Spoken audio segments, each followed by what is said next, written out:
Hey everyone, thank you for stopping by the channel. This is the mortgage pricing update, pricing as of July 14th, 2023. Welcome. I'm posting this video on both channels at the same time. So if you're watching this on the old channel, I created a new channel about 4.5 months ago. I'll put a link in the description. It's called WTF Mortgage. And if you can kind of tell from the name, it's a channel where I can kind of separate business and pleasure a bit more, talk about some other things relative to real estate that I enjoy, interact with people more, essentially let my hair down, figuratively speaking. All right. So let's go ahead and jump into the market update. All right, so what you see here on the top line, this is the Freddie Mac Primary Market Survey. Freddie Mac has been surveying lenders since 1974. They've just automated the process a lot more now. So the loans that we submit to Freddie Mac, which is a ton of loans, that gets thrown into an average in different categories, and they publish this every Thursday on their website.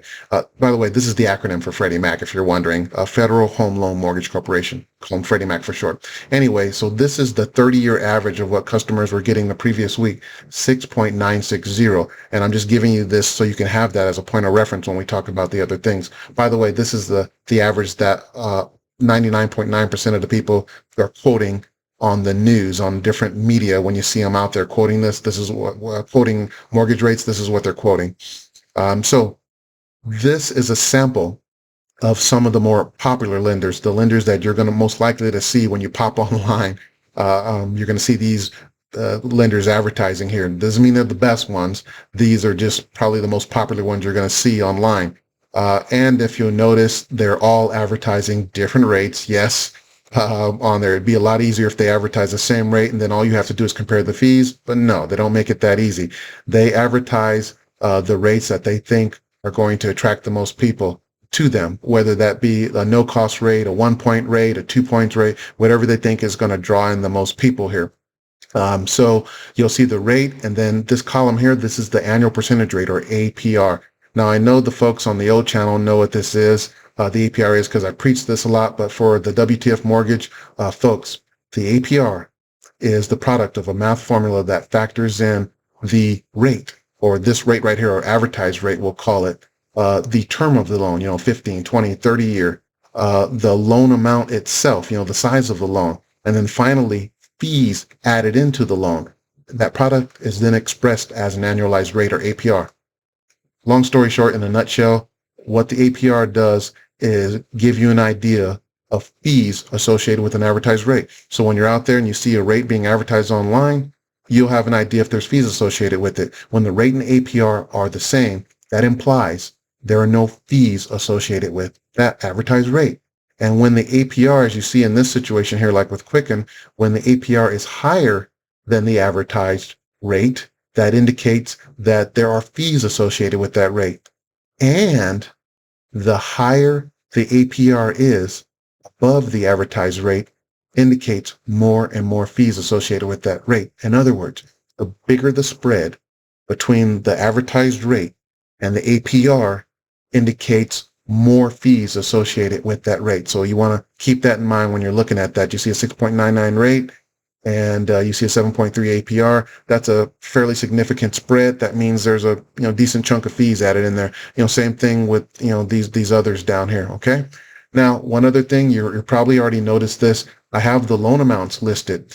Lenders, brokerages, banks, we are required to show you what these rates are based on, the factors that these rates are based on, because things like the loan amount, how much equity you have, the credit score, those impact the rates. And those are just three of the things that impacts the rates. We call them loan level pricing adjustments, or pricing adjustments for short.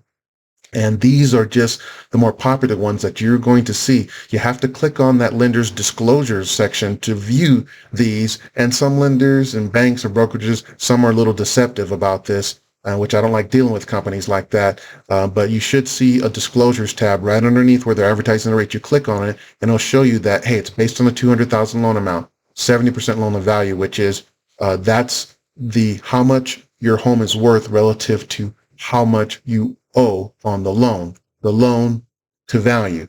And the lower this is, the better it is. So this 70% means you have 30% equity. And then if, of course, you know about the credit scores. I wanted you to just keep that in mind, because not all of these rates are created equal for all customers. Just something to keep in mind. Okay. So let's go ahead and jump over to the next screen here real quick.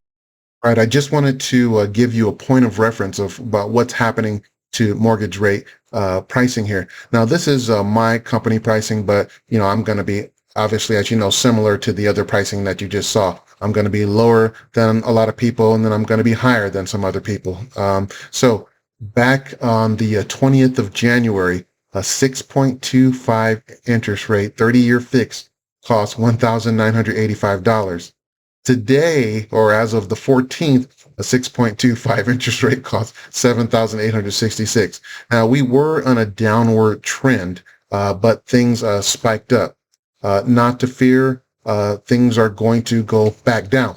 So the Open Market Committee and the Federal Reserve Board, they're still waging their war against inflation. So they've got the Dow cranked up. Now, while they don't control our rates directly, they do control the things that impact our rates. So they basically have indirect control over our rates, but they have to turn that knob back down, and they're going to turn it down relatively soon. And so you want to be ready for that. Don't worry. But for example, my prediction I'm still going to stick with is that a rate like this 6.25 by the year end is going to cost no points, no fees, and possibly even have a large lender credit going to you. That's my prediction. All right. So knowing this, what do you do now if you're looking to purchase a refinance? Well, let's finish up and I'll show you what. All right. All right. Okay. So if you are purchasing a home, there are a lot of people holding off from purchasing a home because of the interest rate pricing, the way it's elevated right now. The only problem with that is that there's a relationship between the rates and home prices. Now, probably a lot of you might know this, but don't think about it. The lower the rates are, the higher the home prices typically are. You witnessed that this past couple of years. So what do? Well, there's going to be a window of opportunity when this rate pricing drops down, where the home prices have not started skyrocketing yet. So you can exploit that little window of opportunity and make a move. You see that rate pricing go down and you can get a great deal on a home. Boom, you move on it. Now, the other thing you can do, the other strategy is, if you see that great deal on that home, don't hold off because of the interest rates. You can always refinance these rates at another date, but you can't change the price of the house once you've overpaid for it. So if your agent gets you a fantastic deal on a home, move on it. I mean, that's an option you have. It's up to you, your money. But I'm not going to hold off on a fantastic price for a home. Getting a home $50,000 under the market price because of an interest rate. So again, it's something to think about. Either exploit that window of opportunity, which is going to be a relatively short window, or make a move and refinance later.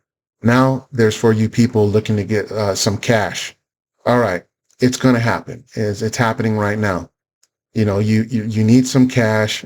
There's no other way to get it but dipping into your home. You've tried other methods. You got to dip into the home, but you have this fantastic low rate that you acquired a couple years ago, like a lot of us, sitting at these 2.5, 2.75, 2.875 and low 3% rates. And you don't want to mess that up, but you need this cash. Well, you can get a home equity line of credit. Get the home equity line of credit. Just be careful of the size that you're getting. Don't go crazy. Make sure it's something that you can pay back in a relatively, reasonable period of time. But again, it is what it is. If you need the cash and you don't want to mess up that pricing on your first mortgage, get that home equity line of credit to get that cash. Now, there's going to be some people that might not qualify for home equity line of credit, because as you probably know, the main source for those, the banks and credit unions, and they can be pretty strict on the requirements. You might not have the credit to qualify. You might not, your debt to income ratio might be too high. Whatever, it is, whatever picky requirement they have, you might not meet it. But you might be able to get a first mortgage that isn't going to be as strict. And of course, that's going to mess up that 2.73% really low rate you have. And I know it sucks.